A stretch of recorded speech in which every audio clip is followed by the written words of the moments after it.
ہم سب مختلف موضوعات پہ آپ سے گفتگو ہوتی رہتی ہے. آپ نے آسٹریلیا میں لیکچرز بھی دیے، جو مختلف دینی تحریکیں ہیں ماضی میں اٹھی ہیں، ان کا پس منظر کیا تھا، کیا خد و خال تھے ان کے. ایک بہت نمایاں تحریک مذہبی دنیا میں ہمیں نظر آتی ہے، بڑے بڑے عبقری علماء اس نے پیدا کیے، دیوبند کی تحریک. اس تحریک کو آپ تحریک کے جو خطوط ہوتے ہیں، جس طریقے سے موومنٹس کامیاب ہوتی ہیں، آگے بڑھتی ہیں، اس زاویے سے کیسے دیکھتے ہیں، اور اس تحریک کے جو اثرات ہیں سوسائٹی پر، معاشرے پر، عالمی سطح پر، ان کا کیسے تجزیہ کرتے ہیں؟ مجھ سے اگر آپ پوچھیں تو میں یہ کہوں گا کہ یہ ہمارے زمانے میں یا ہم سے متصل زمانے میں سب سے بڑی مذہبی تحریک ہے. ہم نے اخوان کی تحریک بھی دیکھی ہے، جماعت اسلامی کی تحریک بھی دیکھی ہے، اور بھی بہت سی تحریکیں اس پچھلے 150-200 سال میں اٹھی ہیں. مسلمانوں کے زمانہ انحطاط میں اس سے بڑی کوئی تحریک آپ کو پورے عالم اسلام میں نظر نہیں آئے گی، اور اپنے اثرات کے لحاظ سے بھی یہ بڑی غیر معمولی تحریک ہے. یہ معلوم ہے کہ بر صغیر میں انگریزوں کی حکومت قائم ہو گئی تھی. اس سے پہلے یہاں کم و بیش 1000 سال تک مسلمانوں کا اقتدار قائم رہا ہے. اس اقتدار میں بھی مسلمانوں کے مدارس بھی قائم ہوئے، بڑے بڑے علماء بھی قائم ہوئے، ہم پیدا ہوئے، اور ان کے ذریعے سے تصنیف تالیف کی سرگرمیاں بھی ہوتی رہیں. لیکن جب انگریز آ گئے اور انہوں نے آ کے یہاں ایک نئے نظام تعلیم، نئے نظام معاشرت اور نئے نظام سیاست کی بنا ڈالنا شروع کی، تو مسلمانوں میں تہذیبی لحاظ سے بھی مذہبی لحاظ سے بھی رد عمل ہوا. اس وقت اس رد عمل کی تاریخ بیان کرنا تو پیش نظر نہیں ہے. کیا فتاویٰ دیے گئے، ہندوستان کی حیثیت کیسے متعین کرنے کی کوشش کی گئی، یہ دارالاسلام ہے، دارالحرب ہے، اب اس کی نوعیت کیا ہو گئی ہے. پھر سر سید نے جس طرح سے لوگوں کا رخ موڑا، 1857 کی بغاوت میں جو کچھ نتائج نکلے، وہ سب آپ پس منظر میں سمجھیں تو یہ وہ لوگ تھے کہ جنہوں نے مسئلے کا یہ حل سوچا کہ اگر ہم نے اپنی تہذیب کو، اپنی روایت کو، اپنے مذہب کو قائم رکھنا ہے تو اس کا راستہ یہی ہے کہ ہم دین کی تعلیم کا اہتمام اعلیٰ درجے پہ کریں. مسائل ختم ہو گئے تھے، پرانے مسلمانوں کے اوقاف اس طرح نہیں رہے تھے. انگریزوں کے آنے کے بعد جو بادشاہوں کی طرف سے عنایات نوازشیں ہوتی رہتی تھیں یا علماء کی سرپرستی ہوتی تھی، اس کے مواقع بھی نہیں رہے تھے. تو یہ اس سے پہلے بھی کچھ مثالیں مل جاتی ہیں، لیکن اس پیمانے کے اوپر پہلی مرتبہ ہوا کہ مسلمان عوام سے اپیل کی گئی کہ وہ بندوبست کریں. اور جو لوگ اس کے لیے نکلے ہیں ان میں آپ مولانا محمود الحسن کو دیکھ لیں، ان میں مولانا رشید احمد گنگوئی کو دیکھ لیں، مولانا قاسم نانوتوی کو دیکھ لیں. بڑے غیر معمولی لوگ، یعنی اپنی سیرت کے لحاظ سے، اپنے کردار کے لحاظ سے، اپنے علم کے لحاظ سے. یہاں چونکہ علم زیر بحث آ گیا ہے تو میں اس سے پہلے بھی عرض کر چکا ہوں کہ علم کی ہمارے ہاں 2 بڑی روایتیں ہیں. ایک وہ روایت ہے کہ جس کو آپ سلفی روایت کہتے ہیں. اس کے بڑے لوگوں میں ابن تیمیہ اور ابن قیم کا نام لیا جا سکتا ہے. اور ایک وہ روایت ہے کہ جو فلسفہ اور تصوف کے زیر اثر پیدا ہوئی. اس میں سرخیل کی حیثیت تو امام غزالی کو حاصل ہے، ان کے بعد شیخ اکبر محی الدین ابن عربی بھی ایک بڑا نام ہے، اور بھی بہت لوگ اس میں پیدا ہوئے. بر صغیر میں امام الہند کی حیثیت اگر کسی کو حاصل ہے تو شاہ ولی اللہ ہے. تو شاہ صاحب کے گھرانے نے جو علمی کام کیا، اس سے جو ایک فکری علمی پس منظر پیدا ہوا، اس کو بھی ساتھ شامل کر لیں.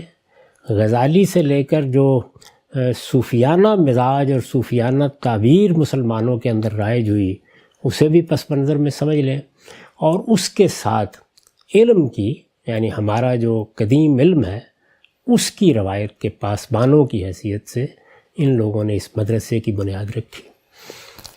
یہاں میں اس پر گفتگو نہیں کر رہا کہ ان کا جو زاویہ نظر ہے اس میں کیا صحیح ہے کیا غلط ہے. آپ بھی جانتے ہیں، لوگ بھی جانتے ہیں کہ تصوف پر میری کیا تنقیدات ہیں، یا جو قدیم علم ہمارا ہے یا ہماری فقہ ہے اس میں کیا تنقیدات ہیں، وہ اس وقت کا موضوع نہیں ہے. لیکن اسی روایت میں، یعنی جس روایت کو اگر میں علامہ اقبال کے الفاظ مستعار لوں تو اسلام کی ابتدا ایمان سے ہوئی، پھر وہ فکر میں تبدیل ہوا یعنی مذہبی علم کی حیثیت سے، اور پھر عرفان میں بدل گیا. تو اس میں گویا علم کلام، فلسفہ، تصوف، سب چیزوں کے اثرات سے جو ایک جامع تعبیر بنتی ہے اس کو آپ ذہن میں رکھیں. تو یہ اسی کے علمبردار لوگ ہیں، اور تینوں چیزیں انہوں نے ملحوظ رکھی. یعنی ایک ایسے مدرسے کی بنیاد رکھ دی جائے جس میں اس تعبیر کے بڑے علماء پیدا ہوں. پیش نظر تو بڑے علماء پیدا ہی کرنا ہوتا ہے، ظاہر ہے اس میں ہر درجے کے لوگ پھر آتے ہیں اور اپنی اپنی حیثیت کے لحاظ سے سیکھتے ہیں، اور کوئی شک نہیں کہ انہوں نے بہت بڑے علماء پیدا کیے ہیں. مولانا حسین احمد مدنی ہوں، یا مولانا اشرف علی تھانوی ہوں، یا مولانا انور شاہ کاشمیری ہوں، یا مولانا بدر عالم میٹھی ہوں، یہ معمولی درجے کے لوگ نہیں ہیں. میں نے چند کے نام گنوائے، بہت بڑے لوگ پیدا کیے انہوں نے، اسی تعبیر اور اسی طرح دین کو سمجھنے والے. اس کے ساتھ ایک دوسری چیز یہ تھی کہ لوگوں کے اندر تقوی اور اخلاص پیدا کرنے کے وہ طریقے آزمائے جائیں جو صوفیانہ روایت سے ملے. چنانچہ خانقاہ کا اور مدرسے کا گویا ایک امتزاج بنانے کی انہوں نے کوشش کی. پہلے مرحلے تو ہم دیکھتے ہیں کہ جتنے بڑے بڑے اکابر ہیں وہ ایک طرف مدرسی علوم سے دلچسپی رکھتے ہیں، ان کی گتھیاں سلجھاتے ہیں، ادب پڑھا رہے ہیں، حدیث پڑھا رہے ہیں، فقہ پڑھا رہے ہیں، اور دوسری جانب مثال کے طور پر حاجی امداد اللہ مہاجر مکی ہیں، یا بعد میں مولانا رائے پوری ہیں، یا اسی طرح اور بعض بزرگوں کے ساتھ بھی ایک طرح کا استرشاد کا تعلق ہے، ان سے سیکھنا ہے، اور خاص طور پر طریقت کے مختلف مراحل طے کرنے ہیں. تو یہ دوسرا پہلو بھی. اور تیسری چیز یہ کہ خود مدرسے کی بنیاد جن لوگوں نے رکھی وہ اپنے پس منظر کے لحاظ سے مجاہدین تھے. تو انہوں نے جو پہلا کام کیا تھا، یا ان کے اسلاف نے وہ تو یہ تھا کہ انگریزوں کی حکومت کو یہاں سے نکالا جائے، اور اس میں وہ جہاد بھی ہوا. سید احمد شہید کی تحریک بھی پس منظر میں موجود تھی. تو اس وجہ سے وہ اپنی ذات میں، اپنی شخصیت میں، اپنے طرز عمل میں ہندوستان کے اندر ایک سیاسی تحریک کے بھی بانی تھے علماء کے اندر. یعنی جس طرح مہاتما گاندھی نے ایک ابتدا کی ہے، یا بعد میں مسلم لیگ کی ایک دعوت اٹھی، تو یہ بھی اپنی جگہ، بلکہ کہا جا سکتا ہے کہ ان دونوں سے زیادہ پرانی اور قدیم تحریک علمائی کی تھی. پہلے مزاحمت کے لیے وہی اٹھے ہیں. تو اس طریقے سے یہ تینوں جہتیں اس کے اندر موجود تھیں. اور اگر آپ غور کریں تو ان تینوں جہتوں کا صورتیں تبدیل ہوتی رہتی ہیں، پھر ظہور ہوا ہے. یعنی وہ جہاد کی اسپرٹ ہے جس نے بعد میں طالبان کی حکومت تک بات پہنچا دی، وہ یہیں سے پیدا ہوئی. وہ جو ایک خانقاہی تصور تھا اس نے ایک نئی صورت اختیار کی، اور بڑی اجتہادی بصیرت کے ساتھ انہوں نے تبلیغی جماعت کا ایک بڑا نظم پیدا کر دیا. کہا جا سکتا ہے کہ وہ ایک موبائل خانقاہ ہے. آپ چلتے پھرتے وہ تربیت پاتے ہیں اس میں، جو کسی زمانے میں لوگ خانقاہوں میں جا کر پاتے تھے. اور وہ لوگ جو نکلے وہاں سے، انہوں نے آپ دیکھیں جگہ جگہ مدارس قائم کر کے، دیوبند تو گویا ایک طرح سے ماں کی حیثیت اختیار کر گیا، دارالعلوم دیوبند. اس کے بطن سے بہت سی درس گاہیں وجود پذیر ہوئیں، اور اس وقت ہزاروں کی تعداد میں ہیں. دنیا بھر میں اس کے اثرات پھیلے، اس کے پڑھے ہوئے لوگ دنیا بھر میں گئے. انہوں نے مختلف علوم و فنون پر بڑے غیر معمولی کام کیے. یعنی اگر وقت ہو تو گنوایا جا سکتا ہے کہ حدیث پر کیا کام کیے، صوفیانہ مباحث میں کیا خدمت انجام دی، اسی طرح سے علم کلام میں کیا خدمت انجام، مدرسی چیزوں میں منطق ہے، فقہ ہے، اور چیزیں ہیں، ان میں کیا خدمت انجام دی.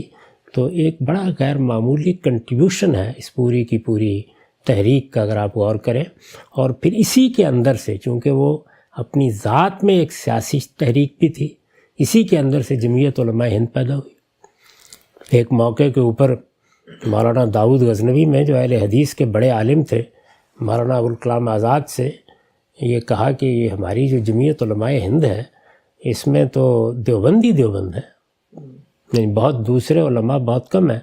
تو انہوں نے کہا کہ بھائی دیوبند نے علماء پیدا کیے ہیں تو وہی ہوں گے. تو اس لحاظ سے اگر آپ دیکھیں تو جمعیت علماء ہند ہندوستان کی سیاست میں اور اس وقت تک پاکستان کی سیاست میں ایک بڑی فعال قوت کے طور پر موجود ہے، اس وقت بھی موجود ہے. تو بڑی لمبی تاریخ ہے جس کے اندر وہ اپنے مقام، اپنے وقار، اپنے طریقے کو قائم رکھے ہوئے ہیں. اور اب آپ جو بھی اختلاف کرنا چاہیں وہ فکر سے کریں گے، طریقہ کار سے کریں گے، لیکن اتنی جامعیت کے ساتھ ایک تحریک اٹھانا، اس کی کوئی دوسری مثال آپ کو عالم اسلام میں نہیں ملتی. اس لیے میں یہ کہتا ہوں کہ یہ ہمارے دور کی سب سے بڑی مذہبی تحریک ہے، سب سے مؤثر مذہبی تحریک ہے. اس کے فکر سے اختلاف کیا جا سکتا ہے، اس تحریک کی نوعیت، اس کے جہاد، اس کی جامعیت اور اس کے اثرات سے انکار نہیں کیا جا سکتا. اچھا ہم سب یہ میں پوچھنا چاہوں گا، سمجھنا چاہتا ہوں، سماجی لحاظ سے ہم اگر دیکھیں کہ سوسائٹی میں کوئی بھی نیریٹو، آج بھی مختلف بیانیے نئے نیریٹو پیدا ہو رہے ہیں، خود آپ کا اپنا ایک نقطہ نظر ہے، پورا مکتب فکر ہے. اگر کوئی اصحاب علم میں سے اٹھ کر اپنی بات کو سوسائٹی میں پروموٹ کرنا چاہتا ہے کہ وہ گراس روٹ لیول تک پہنچے، اس کے فکری مقدمات سیاسی بیانیوں کی شکل میں ڈھلیں، اس کی جو نقطہ نظر ہے اس کو عالمی سطح پر فروغ ملے، لوگ اس کو اپنا نقطہ نظر اور بیانیہ بنائیں، تو جو اسٹیپس ہیں، مثلا آپ اپنی بات کو سوسائٹی میں پینیٹریشن چاہتے ہیں تو اس کا پہلا اسٹیپ اگر مثلا دیوبند کی تحریک کو سامنے رکھیں، کامیاب تحریک ہے، آپ نے خود بیان کیا، تو اس میں ابتدا کہاں سے ہوگی؟ یعنی ابتدا میں آپ کو اپنی فکر کے انٹلیکچوئلس پیدا کرنے ہیں، پھر اس کے بعد وہ سوسائٹی میں براہ راست جائیں گے. اس میں پروسیجر کیا ہے موومنٹس کی کامیابی کا؟ بالکل وہی جو دیوبند نے اختیار کیا، تعلیم تعلم، یعنی آپ لوگ تیار کریں. جب لوگ دین سمجھیں گے، جس طرح سمجھنے کا حق ہے سمجھیں گے، اس کو اس کی پوری روایت میں کھڑے ہو کر سمجھیں گے اور علمی لحاظ سے پختگی کے ساتھ سمجھیں گے، اس طرح کے لوگ پیدا ہوں گے تو لوگوں کی پھر صلاحیتیں متفاوت ہوتی ہیں. ایسے بھی ہوتے ہیں کہ جن کی دلچسپی سیاست سے ہوتی ہے، ایسے بھی ہوتے ہیں کہ جو بالکل مدرسی نوعیت کے علماء بن جاتے ہیں، ایسے بھی ہوتے ہیں کہ جن کی دلچسپی لوگوں کی تعلیم، تربیت یا عام لوگوں کی اصلاح سے ہوتی ہے. تو مختلف لوگ اپنی صلاحیتوں کے لحاظ سے کام کریں گے.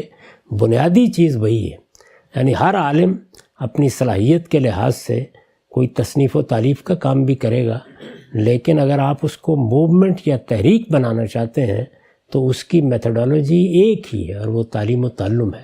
باقی چیزیں اس سے پیدا ہوں گی.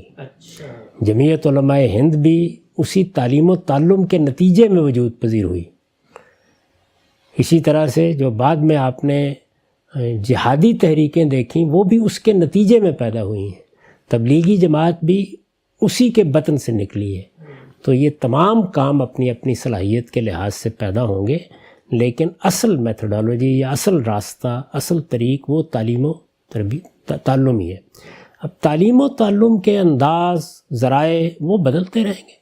دنیا میں موجودہ زمانے میں جو ذرائع پیدا ہو گئے ہیں، آپ دیکھ رہے ہیں بڑی بڑی یونیورسٹیاں آن لائن تعلیم میں جا رہی ہیں، تو اس کی حیثیت ذرائع کی ہے. جس زمانے میں آپ ہوتے ہیں اس ذرائع سے فائدہ اٹھاتے ہیں. یعنی ایک زمانے میں مکبر کھڑے کر کے نماز پڑھتے تھے، اب لاؤڈ اسپیکر لگا لیتے ہیں. تو اس کا تعلق ذرائع سے ہے. بنیادی چیز کیا ہے کہ تصنیف، تالیف اور تعلیم تعلم، یہی علماء کا کام ہے. اس کو آرگنائز کر دیں، اس کو ایک باقاعدہ انسٹیٹیوشن کی شکل دے دیں. ظاہر ہے کہ اس کے اثرات غیر معمولی ہونا شروع ہو جائیں گے. اور آپ کچھ بھی نہیں کرنا چاہتے اور تنہائی زندگی بسر کرنا چاہتے ہیں، تب بھی یہی کام کریں گے. ایک اور پہلو ہم سب میں چاہتا ہوں ذرا آپ سے سمجھوں. یہ جو آپ نے کہا روایتی تعبیر دین ہے، جو ہمارے سلف کا ایک نظام فکر ہے، مذہب کو سمجھنے کی ایک روایت ہے، وہ تو دنیا بھر میں آگے بڑھ ہی رہا ہے. علماء پیدا ہو رہے ہیں مصر و شام میں بھی، مراکش و ایران میں بھی. لیکن میں یہ جاننا چاہتا ہوں کہ یہ جو دیوبند کی تحریک نے اس علم کی روایت کو آگے بڑھایا. تو جب آپ کہتے ہیں کہ اس میں بڑے لوگ پیدا ہوئے، تو وہ جو بڑا آدمی ہے وہ ظاہری بات ہے اس علم کو نئی پریزنٹیشن دے گا، نیا ڈکشن دے گا، اس میں کچھ نہ کچھ اجتہادی بصیرت بھی ہوگی. تو آپ کو کیا لگتا ہے کہ جو سلف کا علم چلا آ رہا تھا اس کو ایک نئی پریزنٹیشن، نیا محاورہ، نیا علم کلام، نیا اسٹرکچر دیوبند کے علماء نے فراہم کر کے سوسائٹی سے ریلیونٹ ثابت کرنے کی کوشش کی؟ یہ روایت شاہ ولی اللہ سے پیدا ہو گئی تھی. خود شاہ صاحب کا کام بہت مجتہدانہ بصیرت پر مبنی کام ہے، اور دیوبند کے علماء اکثر و بیشتر ان سے بہت متاثر ہیں. اسی خانوادے سے ایک لحاظ سے انہوں نے انسپریشن حاصل کی ہے. تو ان کے ہاں بھی آپ کو اس کے سارے اثرات نظر آتے ہیں، لیکن چند چیزیں طے کر لی گئیں. اور جب آپ چند چیزیں طے کر لیتے ہیں تو پھر اس کے بھی کچھ نتائج نکلتے ہیں. ایک یہ کہ تقلید کو ایک اصول کے طور پر مان لیا گیا.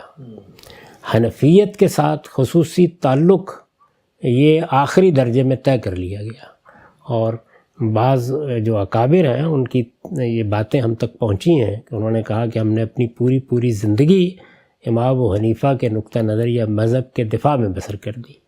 تو یہ گویا ایک عمومی رجحان رہا سب کا. اور دوسری جو چیز ہے وہ یہ ہے کہ نئی دنیا کیا ہے، اس کے علوم کیا ہیں، اس کے کیا اثرات ہو سکتے ہیں، وہ جو تہذیبی ڈھانچہ ہے وہ کہاں غائب ہو گیا.